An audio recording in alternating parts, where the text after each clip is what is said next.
প্রয়াস ফাউন্ডেশন আয়োজিত করেছে এক মহৎ উদ্যোগ, নেশামুক্তি অভিযান পদযাত্রা।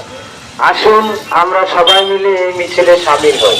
মাদকের অন্ধকার থেকে আমাদের সমাজকে, আমাদের ভবিষ্যৎ প্রজন্মকে রক্ষা করি। একটা সুন্দর, সুস্থ এবং মাদকমুক্ত সমাজ গড়ে তুলি।